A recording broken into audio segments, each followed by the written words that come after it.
নমস্কার বন্ধুরা, welcome to election mania channel. 10 নম্বর কুমারগ্রাম বিধানসভা কেন্দ্র। 2014 সালের লোকসভা নির্বাচনে এই কেন্দ্র থেকে টিএমসির প্রাপ্ত ভোট 31.19%, বিজেপির প্রাপ্ত ভোট 23.04%, বামফ্রন্টের প্রাপ্ত ভোট 32.83% ও কংগ্রেসের প্রাপ্ত ভোট 7.54%। এই কেন্দ্র থেকে তৃণমূলের দশরথ তির্কে বামফ্রন্টের মনোহর তির্কের থেকে 6,956 ভোটে এগিয়েছিলেন।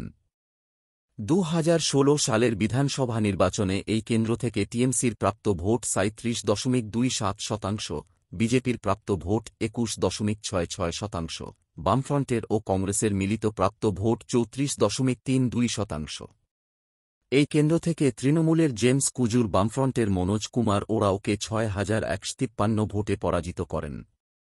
2019 সালের লোকসভা নির্বাচনে এই কেন্দ্র থেকে টিএমসির প্রাপ্ত ভোট 29.38%, বিজেপির প্রাপ্ত ভোট 56.91%, বামফ্রন্টের প্রাপ্ত ভোট 5.83% ও কংগ্রেসের প্রাপ্ত ভোট 2.95%।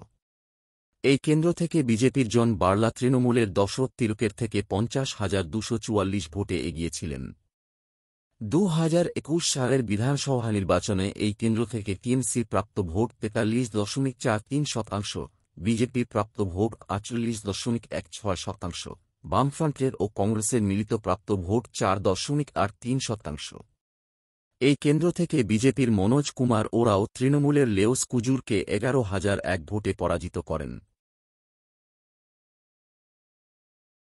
2024 সালের লোকসভা নির্বাচনে এই কেন্দ্র থেকে টিএমসির প্রাপ্ত ভোট 44.78%, বিজেপির প্রাপ্ত ভোট 45.45%, বামফ্রন্ট ও কংগ্রেস এই কেন্দ্রে কোনো প্রার্থী দেয়নি। এই কেন্দ্র থেকে বিজেপির মনোজ টিগ্গা তৃণমূলের প্রকাশ চিক বড়াইকের থেকে 1,549 ভোটে এগিয়েছিলেন। 10 নম্বর কুমারগ্রাম বিধানসভা কেন্দ্র। 2026-এর নির্বাচনে এই কেন্দ্র থেকে সম্ভাব্য বিজয়ী কে হতে চলেছে? এই কেন্দ্রের মোট ভোটার 2,61,775। এই কেন্দ্র থেকে তৃণমূলের সম্ভাব্য প্রাপ্ত ভোট 1,02,341। এই কেন্দ্র থেকে বিজেপির সম্ভাব্য প্রাপ্ত ভোট 1,47,170। 10 নম্বর কুমারগ্রাম বিধানসভা কেন্দ্র থেকে 2026-এর নির্বাচনের সম্ভাব্য বিজয়ী।